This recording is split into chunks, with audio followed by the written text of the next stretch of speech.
as Mary knelt in the church, praying and weeping as she had done so many times before.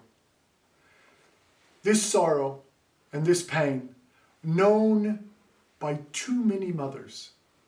In Mary's case, she had 2 sons, both of which had left the church and were leading lives far away from the faith. As she was there in Mass, praying, attentive, devout, remembering and reminding God about her sons, and asking our Lord Jesus Christ to give them the grace to bring them back to the church and to convert them, as she had prayed for so many years, she turned, and to her absolute amazement, across the main aisle of the church, in a pew, just to the right of hers, she saw her 2 boys.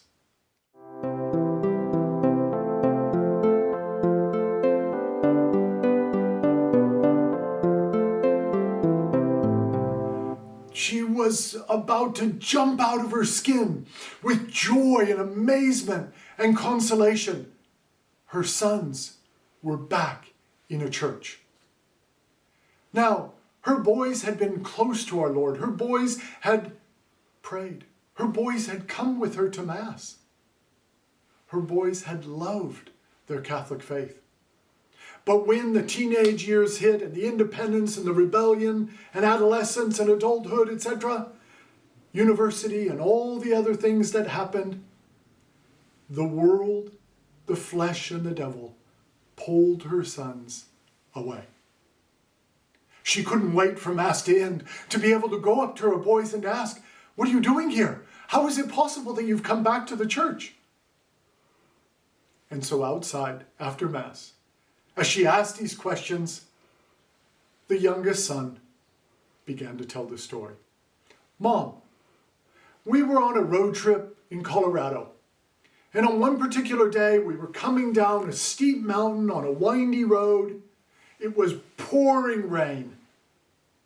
And to our amazement, there was an elderly man on the side of the road walking along, drenched from head to foot, with a noticeable limp as he walked along. We stopped. We asked him if he'd like a ride. He got in and we asked him where he was going. And he told us he was going to attend Mass at the Catholic Church about 3 miles down the mountain. So we agreed to take him. We took him, got to the parking lot. He got out. Even though it was still raining cats and dogs, he made his way into the church. We sat in the car for a little while. We decided we would wait for him so that afterwards we could take him back home if he needed it. After a while in the car, we decided, why don't we go inside? Just to sit in the church while we're waiting. It's going to be a lot more comfortable than sitting here. And so they did.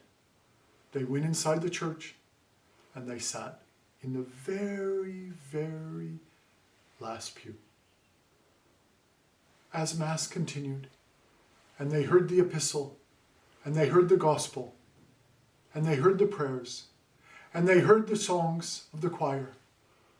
And as it came to the moment of consecration, when the bells rung, and the priest elevated the host, now the body, blood, and soul and divinity of our Lord Jesus Christ, at that moment, they were struck with a realization that after so long, they were now home. And in fact, the son explained to his mother, that's the only way we can explain it. It's like having been on a long trip, and then you finally come back home. And that peace, that familiarity, and that serene calm that sets in when you're home is exactly what we both felt at the moment of the consecration. And this is what brought us back. For all you mothers who have gone through something like this, remember, God cannot refuse the prayers and the tears of a mother. If you are a mother, continue to pray for your children who have left the faith. And if you are one of those children who has left the faith, beware the prayers of a Catholic mother. If you've enjoyed this story and would like more, make sure you hit the subscribe button below. Join our YouTube channel and don't miss another story here at the Catholic Storyteller. If you want to learn more about your faith, if you want to practice your faith with zeal and love and passion, if you want to become closer to our Lord Jesus Christ and place your heart in his sacred heart, if you want to place your heart in the Immaculate Heart of Mary, go to passionatecatholic.net. Join us in our daily episodes as we all together, through whatever storms we face in life, come each day closer to our Lord and to the Blessed Virgin Mary. And until next time, Jesus and Mary, get us there.